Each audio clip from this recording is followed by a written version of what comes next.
오늘 하나님의 말씀은 요한복음 8장 25절로 26절까지 보시겠습니다.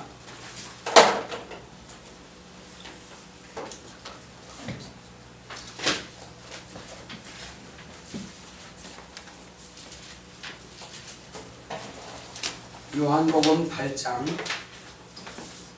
신약성경 158쪽입니다. 제가 가진 성경은 그렇습니다. 신약성경 158쪽 요한복음 8장 25절로 26절 두 절만 우리 큰 소리로 한번 합독하겠습니다. 시작. 저희가 말하되 네가 누구냐? 예수께서 가르치되 나는 처음부터 너희에게 말하여 온 자니라. 내가 너희를 대하여 말하고 판단할 것이 많으나 나를 보내신 이가 참되심에 내가 그에게 들은 그것을 세상에게 말하노라 하시되. 아멘. 자, 오늘 주보에 나와 있는 하나님의 말씀의 요약을 한번 보도록 하겠습니다.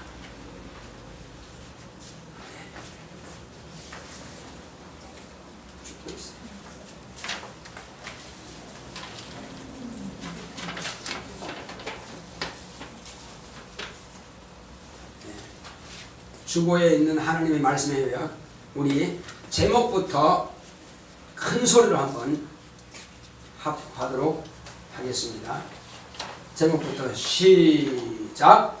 처음부터 말하여 오신 하나님의 아들 예수. 하나님은 영존하십니다. 그가 아들을 통해 하나님은 영존하심을 나타내셨다. 예수는 처음과 나중이요 시작과 끝이시다. 아들로 오셔서 아버지의 뜻을 드러내시니 아들이 세상에 오시기 전에는 아버지 품 안에서 아버지의 뜻대로 만유를 창조하셨다. 그가 아버지의 뜻을 듣고 본대로 세상에 그의 사자를 보내어 역사하셨다. 여호와의 사자는 종들을 택하여 하나님의 의를 위해 사용하셨다.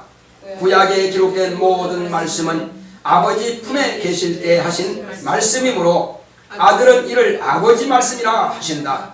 아들은 성경에 기록된 모든 말씀을 처음부터 말씀하신 분이시다. 성경을 대할 때 인물과 겉으로 드러난 사건만 알려고 하지 말고 그 역사 속에 나타난 전체적인 하나님의 뜻을 알아야 한다. 창세기는 아담이나 노아, 아브라함과 그의 자손들의 역사를 말하고자 함이 아니다. 계시록도 누가 어떤 사건을 말함이 아니다. 하나님의 뜻인 예수를 나타내고자 합니다. 우리 구주 예수의 마음을 알지 못하면 우리의 신앙은 허송세월만 보내게 될 것이다. 예수는 세상 죄를 위하여 당신의 몸을 내주어 믿는 자들의 구주가 되시고 세상에서 심은 대로 하늘에서 보상하신다. 침례원 때부터 천국은 침노를 당한다. 예수의 말씀을 받아들이는 심령에 따라 충성하는 자세가 달라진다. 내오나 받을 상을 계수하자. 아멘. 오늘 이 말씀을 듣고 주보에 나와 있는 이 말씀의 요약을 집에 가서 몇 번 거듭 읽어보시기 바랍니다. 그냥 한 번 읽고 이게 잘 이해되는 부분은 물론 아닙니다.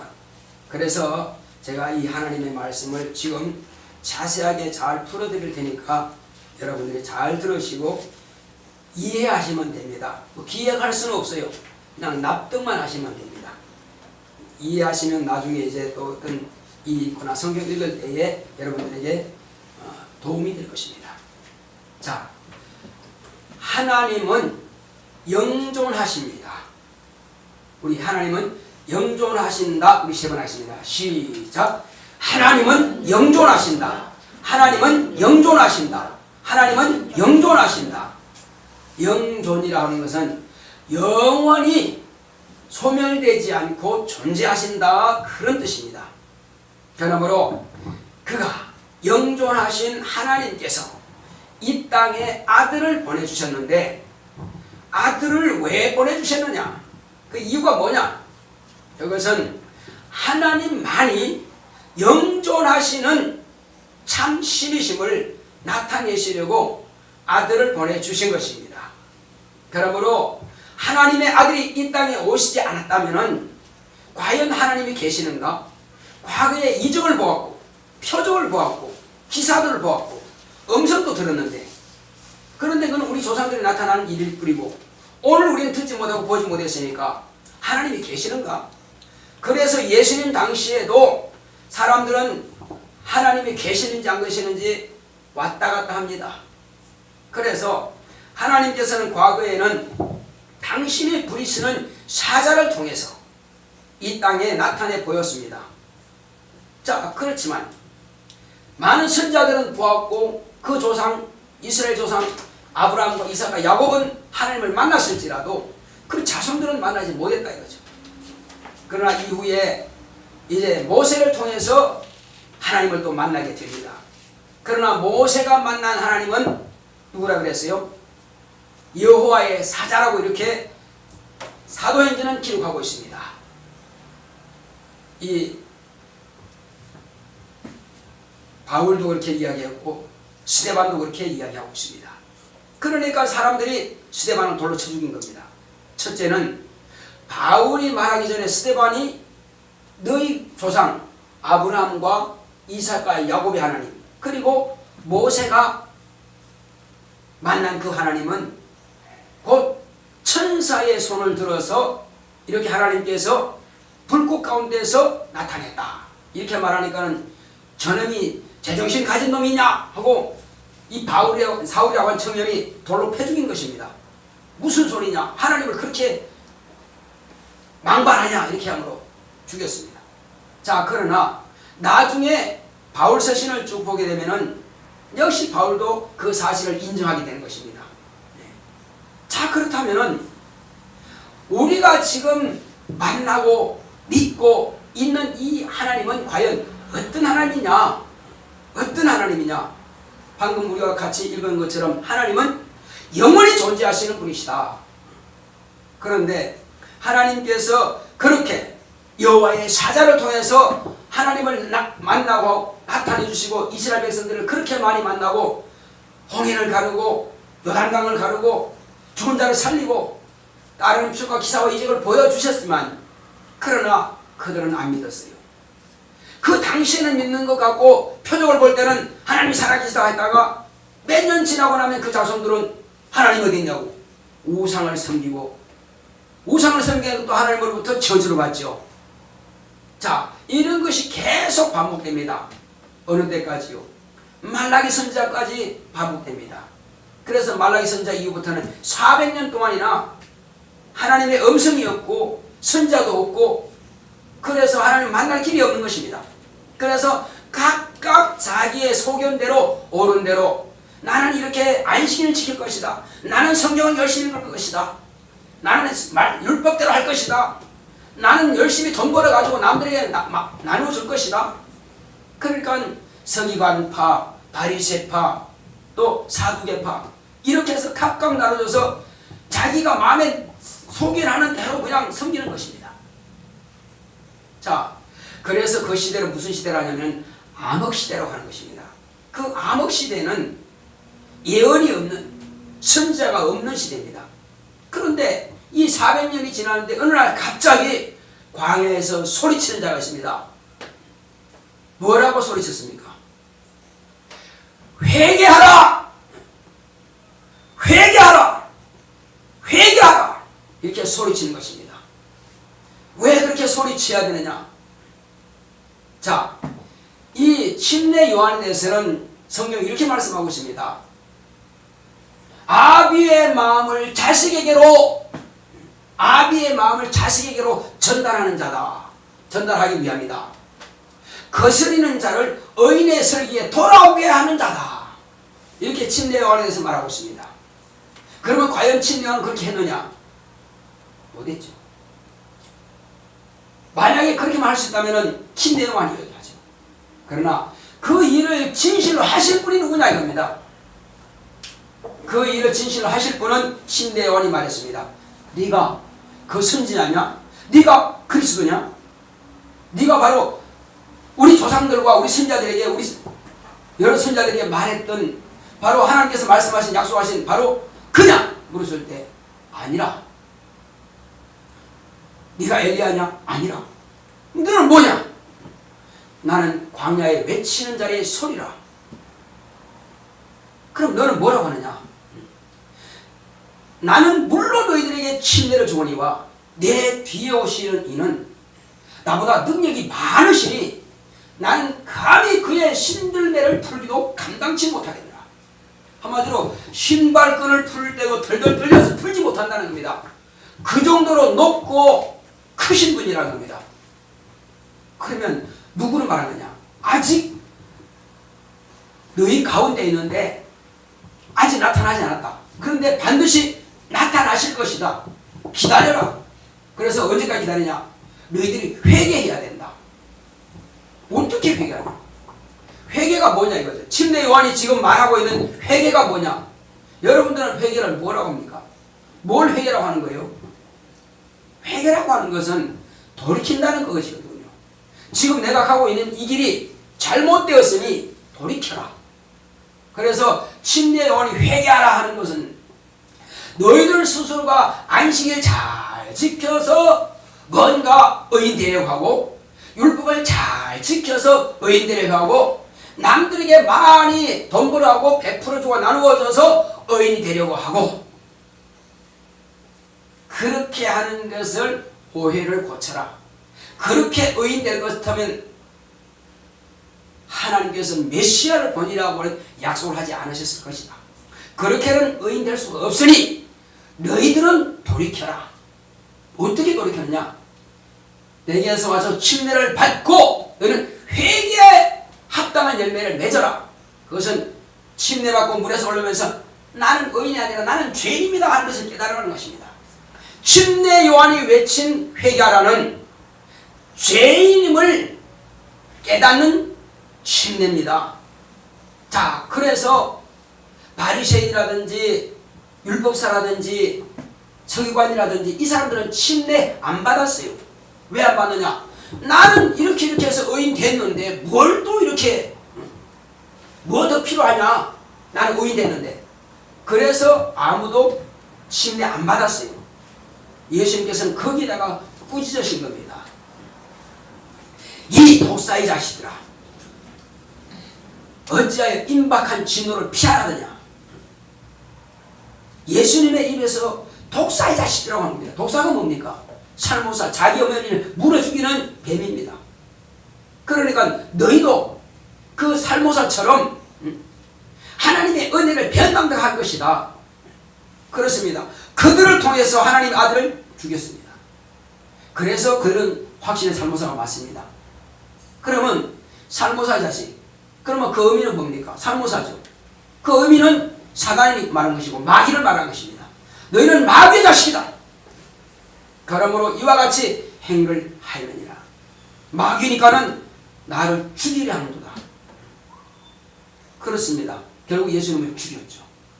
자, 이와 같이 침례 요한이 말한 회개하라 하는 그 말씀은 그들에게는 너희 스스로 의롭게 되지 못하니 너희들은 의인을 준비하라. 의인을 만날 준비하라. 자, 그래서 성경이 이렇게 말씀하고 있죠. 자, 침례 요한에 대해서는 높아진 것을 낮아지게 하고 그 다음에 이 구덩이를 메꾸게 한다. 그래서 평탄케 한다. 지금까지 사람들이 마음이 교만해졌고 지금까지 사람들이 나는 너무 죄인이라고 난 그렇게 하고 그러니까 의인이라고 교만해서도 안 되고 너무 죄인이라고 난 포기하고 난 끝났다 해도 안 되고 그래서 높고 낮은 것을 평탄케 하시는 분이 오신다는 겁니다. 침례 요한은 그 일을 위해서 왔습니다. 그래서 메시아 곧 왕의 길을 왕도를 닦는 그 일을 하게 된 것입니다. 이스라엘 백성들은 침례 요한 앞에 와서 침례받은 사람들은 누구를 다 대망하게 되느냐? 이제 메시아를 대망하게 되는 것입니다. 그 메시아가 바로 예수 그리스도십니다. 할렐루야. 자, 내 뒤에 오시는 그는 나보다 능력이 많으시니 어느 정도냐? 그러면 능력이 어느 정도냐? 나는 물로 침례를 주거니와 그는 성령과 불로 침례를 주실 것이다. 성령과 불로. 성령의 불이 아닙니다. 성령의 불이 아닙니다. 전혀 오해하지 마시기 바랍니다. 성령의 불이 아니고 성령과 불로. 성령은 예수를 그리스도로 영접하여 믿고 구원받은 심령에게 비로소 너는 죄상받았다는 증거로서 성령을 보내주시는 것입니다. 새 방언을 말하고 은사가 나타나고 이와 같이 성도가 되는, 하나님의 자녀가 되는 바로 그 길에서 성령께서 역사하십니다. 그래서 그때는 예수를 영접하고 믿는 사람들은 내가 아버지께로 가면은 몇 날이 못해서 너에게 성령을 보내주겠다. 너희는 하늘로부터 능력이 입혀올 때까지 이 성을 떠나지 말고 이 성에 유하라. 약속하신 대로 120명이 모여서 간구의 기도함으로 성령을 모시게 된 겁니다. 성령 충만할 때 불의 해같이 갈라지는 것을 그대로 보았습니다. 환상을 보았습니다. 그리고 방언도 하죠. 자, 이제 이와 같이 성령을 받지 못한 사람들, 예수를 무시하고 안 믿고 복음 전에도 깐보고 안 믿고 했던 사람들, 그들이 끝까지 예수 안 믿었어요. 결과는 뭐냐? 그들은 바로 오늘은 이와 같이 아버지 앞에서 하늘 보좌에 계셔서 우리에게 간구하여 아버지께로부터 내려오시는 성령을 우리에게 부어주신 그분이 마지막 끝에는 불순종하고 불신앙하고 믿지 않는 자들에게 저 지옥 불로 침례를 주시는 분이십니다. 이 두 가지를 분명히 알아야 됩니다. 그렇지 않고 어물어물하면서 지옥 이야기를 하지도 않고 천국 이야기도 하지도 않고 그냥 성령과 불로 이렇게 어물떡 넘어가면 안 된다는 것입니다. 자, 이렇게 해서 예수님께서는 하시는 말씀이, 자, 오늘 25절을 한번 다시 읽어보겠습니다. 시작. 저희가 말하되 네가 누구냐? 예수께서 가라사대 나는 처음부터 너에게 말하여 온 자니라. 자, 이 말씀을 여러분들이 가볍게 들으면 안 됩니다. 이게 무슨 말씀입니까? 예수님께서 태어난 이후부터 지금까지 말하여 왔다, 그 말입니까? 아니면 무슨 말씀일까요? 자, 처음부터 내가 너에게 말해왔다는 것입니다. 처음부터. 자, 그렇다면은 이스라엘 백성들에게, 침례 요한이 제자들에게 말한 그때부터 말합니까? 아니면 예수님께서 마귀의 시험을 받으시고 그때 저 갈릴리 바닷가에서 제자들이 부르신 그때를 말한 겁니까? 아닙니다.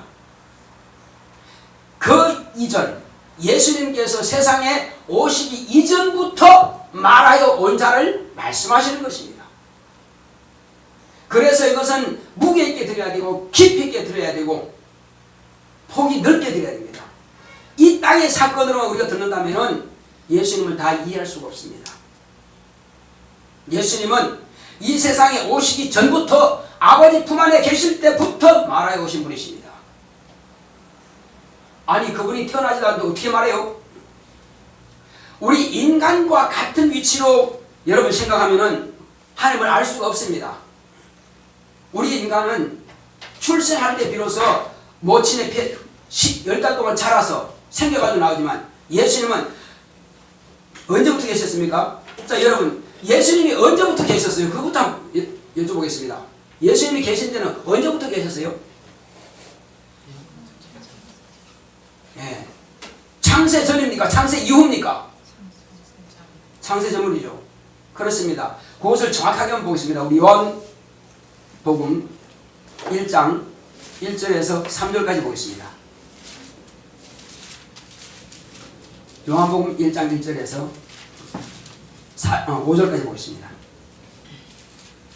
시작.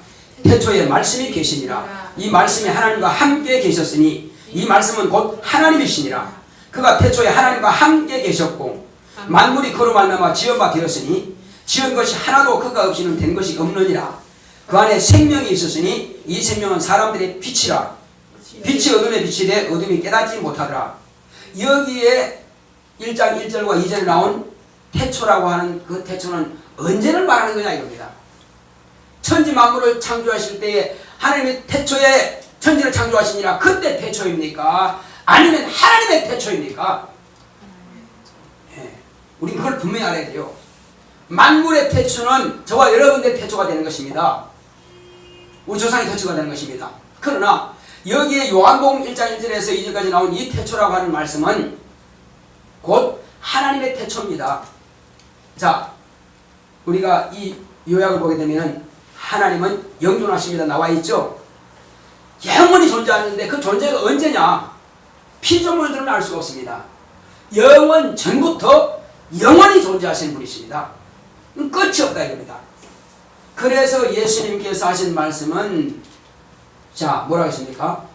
우리 계시록 22장 13절을 펴지는 마시고 나중에 읽어보시기 바랍니다.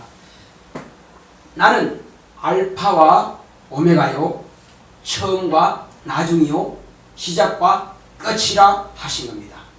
그러니까 모든 것의 처음이고 모든 것의 나중이 끝이고 모든 것의 시작이고 모든 것의 나중이다. 그러니까 모든 것들은 다 그 안에 예수 안에 있다 이겁니다. 예수 밖에서는 찾을 수가 없다는 것입니다. 물질도 영도 저 하늘 영계도 예수 안에서 찾아야 됩니다. 예수 밖에서 찾을 길이 없습니다. 그러므로 예수님께서 아버지 품 안에 계실 때 이 세상에 당신을 나타내 계시기 전에는 아버지 품 안에서 하나님의 지혜가 되셔서 모든 만물들을 창조하신 분이십니다. 할렐루야. 우리가 여기 인정하느냐 인정하지 않느냐는 엄청난 차이가 있습니다. 아느냐 모르는 자로 나눠질 수 있습니다. 만물만 창조했습니까? 만유를 창조하신 분입니다. 만유라고 하는 것은 영계까지도 포함되는 것입니다. 이 우주라고 하는 것은요 영계 안에 지극히 적은 한 일부분에 불과한 것입니다.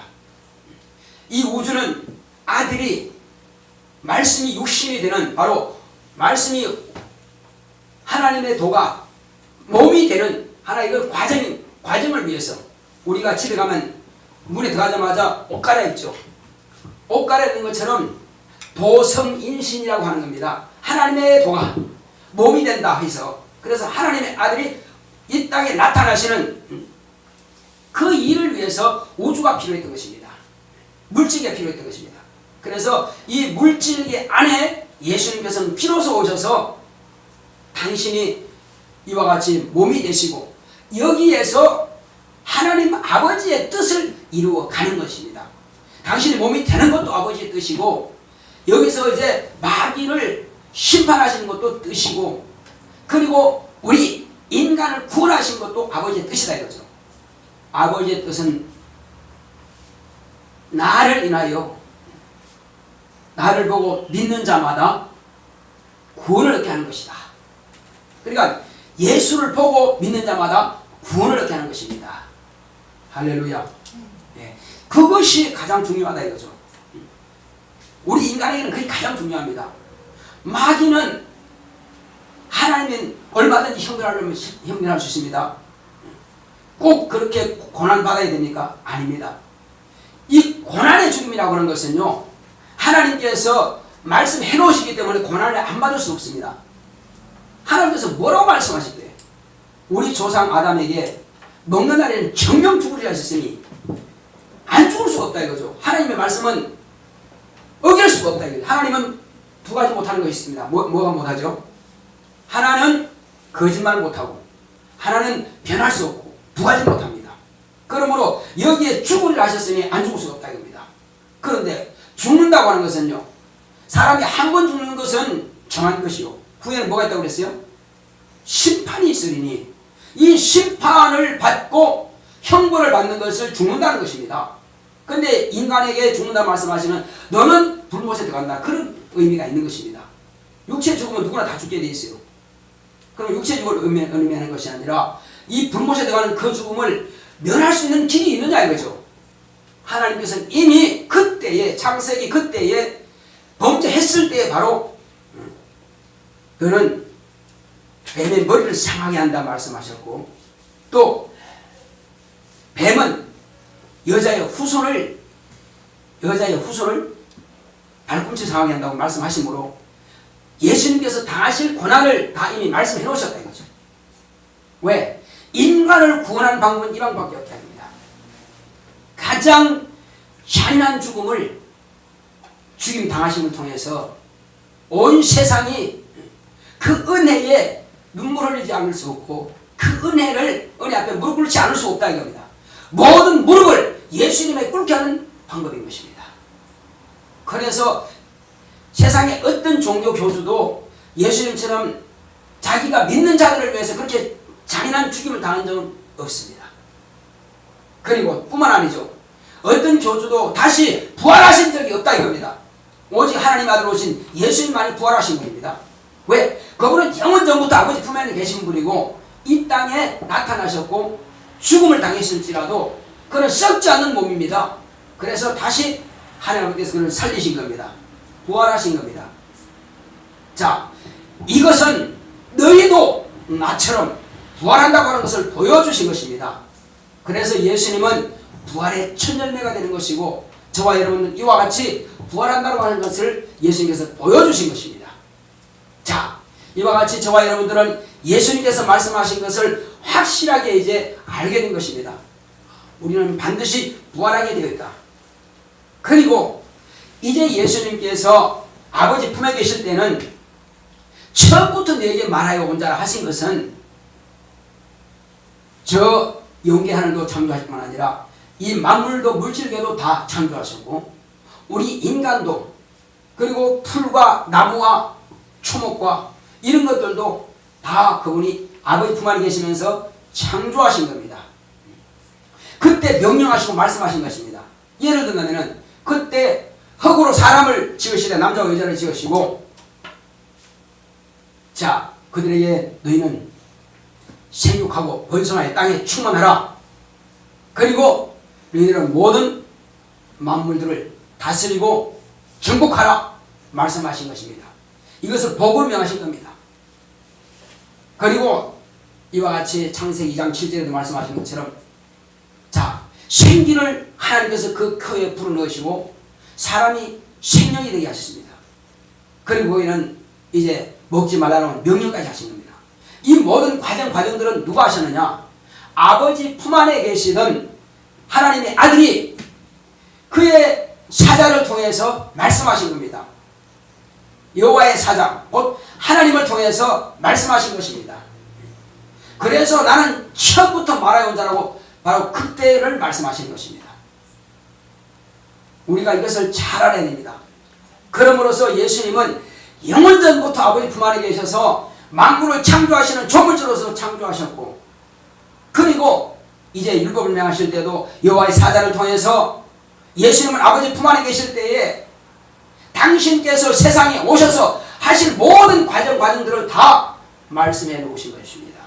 여호와의 사자는 종들을 택하여서 백성들을 가르치기에도 종들을 택하여서 말씀하실 것입니다.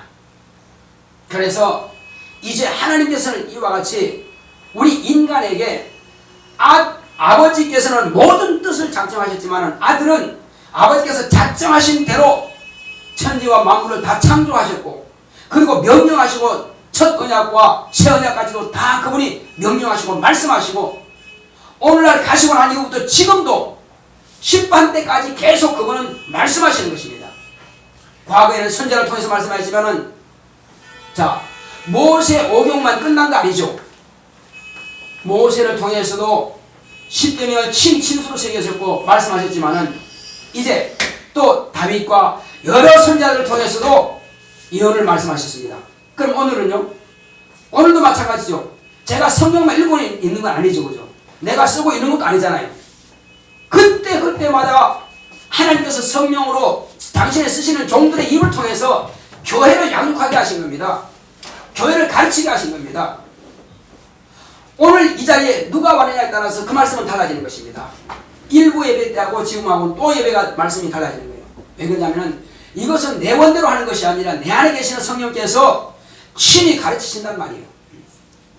그러니까 예수님은 하늘 보좌에 계실지라도 당신의 피로 사신 교회를 당신이 양육하고 계시는 겁니다. 할렐루야. 그래서 이 교회는 예수의 교회이지 어느 개인의 교회가 될 수 없고 목사의 교회가 될 수 없습니다. 여기 누구도 주장할 수 없어요. 오직 모두는 다 교회를 섬기는 자일 뿐입니다. 할렐루야. 목사도 성도를 섬기고 성도도 목사를 섬기는 것이 아니라 교회를 섬기는 것입니다. 그래서 여기는 주관자는 오직 예수님밖에 안 계십니다. 법은 성경밖에 없습니다. 어떤 교리가 중요한 것이 아니라 성경이 뭐를 말씀하셨느냐. 성경은 들려면 꼼짝 못하는 것입니다. 성경이 이렇게 말씀하셨는데요. 아 그러냐. 꼼짝 못하는 거예요. 성경이 법입니다. 다른 법이 필요 없습니다. 그렇습니다. 각 나라마다 법전이지만 우리는 성경이 우리 이 교회의 예수의 피로 사신 교회의 법인 것입니다. 그래서 오늘 예수님께서는 내가 처음부터 말하여 온 자라고 말씀하신 겁니다. 처음부터 이와 같이 말하여 오신 예수님께서 오늘 저와 여러분들에게 성령으로 말씀하시고 성령으로 명령하신 겁니다. 여러분들은 성령을 모셨기 때문에 이 말씀을 깨달을 수 있는 거예요. 그런데 이 성령을 모시지 못하면 깨달을 수가 없습니다. 왜? 이것은 성령으로 우리에게 말씀하시고 예수님께서 성령으로 말씀하셨기 때문에 성령이 아니고서 이 말씀을 깨달을 수가 없습니다. 그래서 성령 안 받은 사람들에게는 이와 같은 말을 할 수가 없습니다. 보고 그 전체에 어떤 대상인가 확인해보고 제가 수가 많다면 성령 받은 사람이 많지 않다 그러면 이 설교를 못하는 것입니다. 그래서 성령 받은 저와 여러분들은 확실하게 이 뜻의 의미를 알지만은 성령을 받지 못하면 이 의미를 도무지 못 깨닫습니다. 예수님께서도 그 당시에 계실 때는요 정말로 이와 같이 적나라하게 말씀하지 않았습니다. 내가 태초 이전부터 막 이렇게 말했다 이 말씀 하신 적이 없어요. 왜? 이 말만 깨닫지 못하니까. 다만 이렇게 내가 처음부터 말해온 자라 요 정도만 말씀하신 겁니다. 이후에 성령께서 깨닫게 하심을 따라서 가르치는 교회종들이 있는 것입니다. 그래서 우리는 오늘 이와 같이 예수님께서 친히 말씀하시는 것을 우리가 알 수가 있다 이겁니다. 아, 예수님께서는 그때 말씀하실 때 이 말씀을 하시고자 하셨구나. 이제 여러분들 다 이해하시죠? 그렇습니다. 우리는 예수를 믿고 구원받는 정도가 아니라 그때부터 지금까지 오늘날까지 앞으로도 주님 다시 오실 때까지 계속 그분은 말씀하고 계신다 이거죠. 주의 종들을 통해서 성령의 감동을 받은 종들을 통해서 당신이 하시고자 하시는 말씀을 가르치고 또 그렇다면 이제는 우리는 어떻게 합니까? 이것은 알았다. 그럼 끝나는 게 아니죠. 왜 알았으면 뭘 할 거냐 그러면 자 내가 지금 교회를 불러모은 이유가 있다. 왜 불러 모았죠? 불러서 모아서 양육해서 파송하기 위해서요. 보내기 위해서. 왜 보내야 됩니까? 나만 구원받고 끝나는 게 아니죠. 파송한다고 하는 것은요. 너희는 온천하에 다니며 만민에게 복음을 전파하라. 믿고 침례 받는 자는 구원을 받을 것이요 믿지 않는 자는 정죄를 받으리라. 그리고 너희는 모든 족속으로 제자로 삼아서 아버지와 아들과 성령의 이름으로 침례를 주고 내가 너에게 분부한 모든 것을 가르쳐 지키게 하라. 이 명령인 것입니다. 그래서 교회를 모으는 것입니다. 예수님께서 12명 가운데서 한 명은 자살해서 끝났지만 11명이 남아서 오늘 전 세계를 복음화시킨 겁니다. 그것은 끊임없이 주님께서 다시 오실 때까지 이 복음은 계속 전파되어야만 될 것입니다. 이것은 명령인 것입니다. 그러면 이렇게 나 밥을 주는데 꼭 전도해야 돼요? 꼭 가르쳐야 돼요? 이거 안 하면 안 돼요? 우리가 밥을 먹으려면 일을 하는 겁니다. 예수님도 나는 먹을 양식이 따로 있다고 했습니다. 예수님의 양식이 뭐라고 했습니까? 아버지께서 나에게 하라고 하신 그 말씀, 그 명령이 난 내 양식이라고 했습니다. 여러분들의 육체를 위해서는 공부도 해야 되고 사업도 해야 되고 돈도 벌어야 되고 육체를 위해서는 그렇습니다. 그렇지만 영혼을 위해서는 영혼의 양식을 여러분들이 구하는 것입니다. 그것은 말씀을 듣는 것을 나가서 실천하는 것입니다. 생활로 나타내는 것입니다. 이 나타내는 것이 저와 여러분들의 영혼의 양식인 것입니다. 할렐루야. 예. 기도 왜 합니까? 이 일을 위해서 기도하는 거예요. 숨 쉬는 것은 내가 이 육체 살기 위해서 숨 쉽니다. 기도는 숨 쉬는 것이라 그랬어요. 그렇습니다. 우리가 숨 쉬는 것처럼 말이에요. 성경을 왜 읽습니까? 이 성경을 머리에만 쌓아두기 위해서는 큰 아무것도 아닙니다. 쌓아두었으면 내 몸으로 움직여서 그 말씀이 이루어져야만이 되기 때문에 오늘 여러분들이 왜 말씀을 듣습니까? 이 들은 말씀을 내가 생활 가운데서 실천하기 위해서 말씀을 듣는 것입니다. 예수님께서는 이렇게 하라고 명령하셨지만 이해하고 일주일 동안 아무것도 안 한다면 주님의 말씀을 거역하는 거예요. 거스리는 거예요. 그래서 단 한 명에게라도 내가 오늘 해야 되겠다 그런 마음 먹었으면 해야만 되는 것입니다. 간증을 하든지 들은 말씀을 깨달은 것을 가르치든지 이것이 곧 살아있는 자요 그 양식이 되는 것입니다. 할렐루야. 저와 여러분 반드시 예수의 말씀, 예수의 입으로 내신 그 말씀을 들었으면 양식이 되도록 하시기 바랍니다. 그래서 영원히 사는 것입니다. 영원히 살아있는 자들에게는 영생의 말씀이 살아서 내 안에서 역사하시고, 그리고 이 영생의 말씀 따라서 내가 역사에 따라서 순종했다면 성령의 나는 동역자가 된 것입니다. 예수님의 동역자가 된 것입니다. 그래서 예수님께서는 하늘 보좌에서 인자 되신 분은 뜻을 정하시고 말씀하시지만은 이제 성령으로 우리 안에 오셔서 이 말씀을 증거하고 가르치기 원하신다 이거죠. 그래서 우리는 두루 다니면서 복음을 증거하고 가르쳐야만 할 우리는 의무로 가진 겁니다. 대부분 보면은요, 예수 믿자마자 그때부터 해야 되는데 미루고 좀 더 배워서요, 성경도 읽고요, 기도 좀 더 하고요, 가서 전도하는 데 배우고요, 평생 그러다가 전도하는 못하는 사람 많습니다. 우리는 배우는 것은 끝내고 지금부터는 이와 같이 오늘 들었으면 오늘 들은 말씀만이라도 가르쳐야 될 것입니다. 이것이 저와 여러분들의 사는 길입니다. 내 다음 주 들었으면 또 다음 주 또 가르치는 거예요. 이렇게 해서 영혼을 계속 양육하면 주님께서 그냥 가만히 있겠느냐? 아니다. 너는 나의 일 해라. 나는 너를 도와주겠다. 네가 뭐 필요하냐? 예, 지혜가 필요한데 지혜 주겠다. 그러면 뭐 필요하냐? 전도하니까 물질이 필요하다. 물질 주겠다. 그러면 전도하는데 건강 필요한데 아파서 못하는데 건강 주겠다. 주님께서 내가 주님의 일을 하고 전도하겠다면 구하는 것마다 다 주십니다. 하나도 안 아낍니다. 내가 뭘 아끼겠느냐? 하나님 아버지께서 그랬습니다. 아들까지 내어주시니까 무엇이든 아끼겠느냐는 겁니다. 그렇습니다. 구하는 자에게 좋은 거 주시지 않겠느냐? 여러분 좋은 게 무엇이라고 그랬어요? 예, 성령입니다. 성령을 주시지 않겠느냐? 금은 보화보다 더 귀한 분이 성령이십니다. 왜? 우리는 의인이라고 하는 것을 인정받는 것이기 때문에 그 성령을 받은 우리가 어찌 장담할 수 있겠느냐 이거죠. 많은 사람들에게 복음을 전해서 침례받게 하고 예수의 제자 되게 하여 그들도 성령 받게 해서 장차 하나님의 나라를 위해서 쓰임받는 일꾼으로 양육해 갈 수 있도록 그렇게 하시기 바랍니다. 할렐루야.